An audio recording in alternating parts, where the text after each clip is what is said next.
ಸಾಮಾಜಿಕ ನ್ಯಾಯ ತತ್ವದಲ್ಲಿ ನಂಬಿಕೆ ಇಟ್ಟಿರುವ ನಮ್ಮ ಸರ್ಕಾರವು ಸರ್ವೋದಯದ ಆಶಯದಡಿ ಜನಪರ ಯೋಜನೆಗಳನ್ನು ರೂಪಿಸಿ ಅವುಗಳನ್ನು ನಾಡಿನ ಮನೆ ಮನೆಗಳಿಗೆ ತಲುಪಿಸುವಲ್ಲಿ ಯಶಸ್ವಿಯಾಗಿದೆ.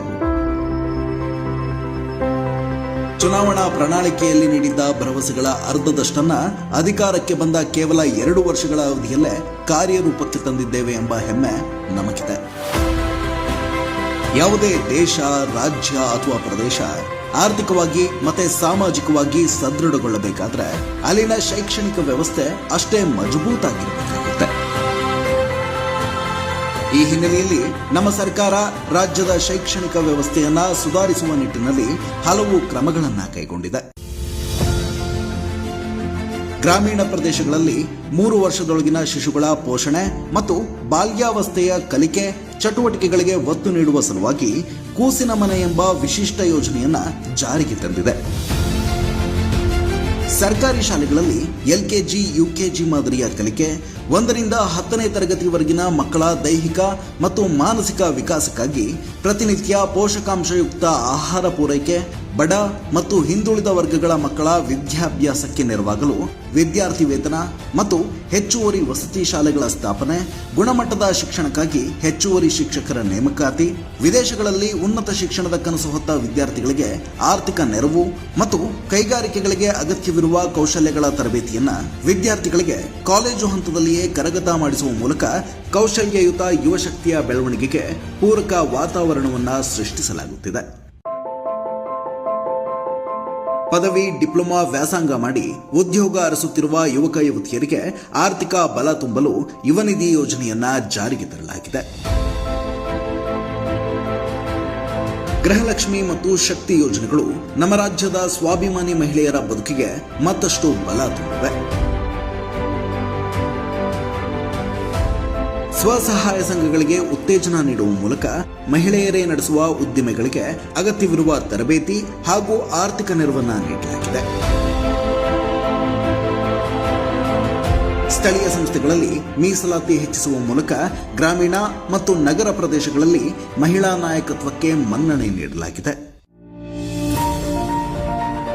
ಬಹುಪಾಲು ಕುಷ್ಕಿ, ಅರೆ ಕುಷ್ಕಿ ಭೂಮಿಯನ್ನು ಹೊಂದಿರುವ ಕರ್ನಾಟಕದಲ್ಲಿ ಕೃಷಿ ಸವಾಲಿನ ಕೆಲಸವೇ ಸರಿ. ದಶಕಗಳ ನೀರಾವರಿ ಸಮಸ್ಯೆಗೆ ಶಾಶ್ವತ ಪರಿಹಾರ ಕಲ್ಪಿಸುವ ದೃಷ್ಟಿಯಿಂದ ಕೃಷಿ ಭಾಗ್ಯ ಯೋಜನೆಯ ಮೂಲಕ 14,000ಕ್ಕೂ ಹೆಚ್ಚು ಕೃಷಿ ಹೊಂಡಗಳನ್ನು ನಿರ್ಮಿಸಲಾಗಿದೆ. ಪಂಪ್ಸೆಟ್ ಬಳಸುವ ರೈತರಿಗೆ ಸಹಾಯಧನವನ್ನು ಒದಗಿಸಲಾಗಿದೆ. ಏತ ನೀರಾವರಿ ಯೋಜನೆಗಳ ಮೂಲಕ ಕೆರೆಕಟ್ಟೆಗಳಿಗೆ ನೀರು ತುಂಬಿಸುವ, ಅಲ್ಲಲ್ಲಿ ಚೆಕ್ ಡ್ಯಾಂ ಮತ್ತು ಬ್ಯಾರೇಜ್ಗಳನ್ನು ನಿರ್ಮಿಸಿ ಅಂತರ್ಜಲ ಹೆಚ್ಚಿಸುವ, ಬತ್ತಿ ಹೋದ ಬೋರ್ವೆಲ್ಗಳನ್ನು ರೀಚಾರ್ಜ್ ಮಾಡುವ ಕೆಲಸವನ್ನು ಅತ್ಯಂತ ಕಾಳಜಿ ವಹಿಸಿ ಮಾಡುತ್ತಿದ್ದೇವೆ. ಅಷ್ಟೇ ಅಲ್ಲ, ರೈತರ ಬೆಳೆಗಳಿಗೆ ಕನಿಷ್ಠ ಬೆಂಬಲ ಬೆಲೆ, ಸಿರಿಧಾನ್ಯ ಬೆಳೆಗಾರರಿಗೆ ಪ್ರೋತ್ಸಾಹಧನ, ಬೆಳೆ ಹಾನಿಯಿಂದ ಕಂಗಾಲಾಗಿದ್ದ 27 ಲಕ್ಷ ರೈತರಿಗೆ ಪರಿಹಾರ, ತೋಟಗಾರಿಕಾ ಬೆಳೆಗಳ ಶೇಖರಣೆಗೆ ಶೀತಲ ಘಟಕಗಳ ನಿರ್ಮಾಣ, ಹೀಗೆ ಕಳೆದ 2 ವರ್ಷಗಳಲ್ಲಿ ಹಲವು ರೈತಪರ ಯೋಜನೆಗಳನ್ನು ಪರಿಚಯಿಸಲಾಗಿದೆ. ನಾಡಿನ ಏಳಿಗೆಗೆ ಕಾರ್ಮಿಕ ಶಕ್ತಿಯು ಬಹುಮುಖ್ಯ. ಕೃಷಿ ಕೂಲಿ ಕಾರ್ಮಿಕರು, ಕಟ್ಟಡ ಕಾರ್ಮಿಕರಿಂದ ಹಿಡಿದು ಗಿಗ್ ಕಾರ್ಮಿಕರವರೆಗೆ ಶ್ರಮಿಕ ವರ್ಗದ ಹಿತ ಕಾಯುವುದು ನಮ್ಮ ಆದ್ಯ ಕರ್ತವ್ಯ. ಕಟ್ಟಡ ಮತ್ತು ಇತರೆ ಕಾರ್ಮಿಕರಿಗೆ ಆರ್ಥಿಕವಾಗಿ ನೆರವಾಗಲು ಸರ್ಕಾರದಿಂದ ಸಹಾಯಧನವನ್ನು ನೀಡಲಾಗಿದೆ. ಗಿಗ್ ಕಾರ್ಮಿಕರಿಗೆ ಜೀವ ವಿಮೆ ಮತ್ತು ಅಪಘಾತ ವಿಮೆಯನ್ನು ಒದಗಿಸಲಾಗುತ್ತದೆ. ಕಾರ್ಮಿಕರಿಗೆ ಕೌಶಲ್ಯಗಳ ಕುರಿತು ತರಬೇತಿ ನೀಡುವ ಸಲುವಾಗಿ ಮೈಸೂರು ಮತ್ತು ಧಾರವಾಡದಲ್ಲಿ ಅತ್ಯಾಧುನಿಕ ಕೌಶಲ್ಯ ಕೇಂದ್ರಗಳನ್ನು ಸ್ಥಾಪಿಸಲಾಗಿದೆ. ಕಾರ್ಮಿಕರ ಆರೋಗ್ಯ ರಕ್ಷಣೆಗಾಗಿ ಹೊಸ ಚಿಕಿತ್ಸಾಲಯಗಳು ತಲೆ ಎತ್ತಿವೆ. ಹಳ್ಳಿಗಳಲ್ಲಿನ ಕೃಷಿ ಕೂಲಿ ಕಾರ್ಮಿಕರಿಗೆ ನೆರವಾಗುವ ಉದ್ದೇಶದಿಂದ ನರೇಗಾ ಯೋಜನೆಯಡಿ ಉದ್ಯೋಗಾವಕಾಶವನ್ನು ಒದಗಿಸಲಾಗಿದೆ. ನಗರ ನೈರ್ಮಲ್ಯಕ್ಕಾಗಿ ದುಡಿಯುವ ಪೌರ ಕಾರ್ಮಿಕರ ಸೇವೆಯನ್ನ ಕಾಯಂಗೊಳಿಸಿ ಸಂಬಳವನ್ನ ಹೆಚ್ಚಿಸಿ ಪೌರ ಕಾರ್ಮಿಕರ ಬದುಕಿಗೆ ಭದ್ರತೆಯನ್ನ ಒದಗಿಸಿದ್ದೇವೆ. ಮುಂದಿನ ದಿನಗಳಲ್ಲಿ ರಾಜ್ಯಾದ್ಯಂತ ಇರುವ ಎಲ್ಲ ಪೌರ ಕಾರ್ಮಿಕರನ್ನ ಕಾಯಂಗೊಳಿಸುವ ಸಂಕಲ್ಪ ನಮ್ಮದು.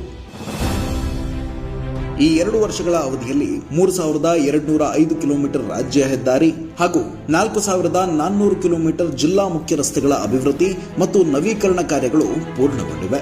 ರಾಜ್ಯಾದ್ಯಂತ 303 ಹೊಸ ಸೇತುವೆಗಳು ನಿರ್ಮಾಣಗೊಂಡಿವೆ. ಜನರಿಗೆ ತ್ವರಿತ ಸೇವೆಯನ್ನು ಒದಗಿಸಲು 1,000 ಗ್ರಾಮ ಆಡಳಿತಾಧಿಕಾರಿಗಳ ನೇಮಕಾತಿಯನ್ನ ಮಾಡಿಕೊಳ್ಳಲಾಗಿದೆ. ತಮ್ಮ ಭೂಮಿಗೆ ಹಕ್ಕುಪತ್ರಗಳಿಲ್ಲದೆ ದಶಕಗಳಿಂದ ಅನಿಶ್ಚಿತತೆಯಲ್ಲೇ ದಿನಗಳೆಯುತ್ತಿದ್ದ ಹಟ್ಟಿ, ತಾಂಡ, ಮಜರೆಗಳಲ್ಲಿ ವಾಸಿಸುವ 1 ಲಕ್ಷಕ್ಕೂ ಅಧಿಕ ಕುಟುಂಬಗಳಿಗೆ ಹಕ್ಕುಪತ್ರಗಳನ್ನು ವಿತರಿಸಲಾಗಿದೆ. ಸಂಕಷ್ಟದಲ್ಲಿರುವ ನಿವೃತ್ತ ಪತ್ರಕರ್ತರು ಮತ್ತು ಮೃತ ಪತ್ರಕರ್ತರ ಕುಟುಂಬದವರಿಗೆ ನೀಡಲಾಗುವ ಮಾಸಾಶನದ ಮೊತ್ತವನ್ನು ಹೆಚ್ಚಿಸಲಾಗಿದೆ.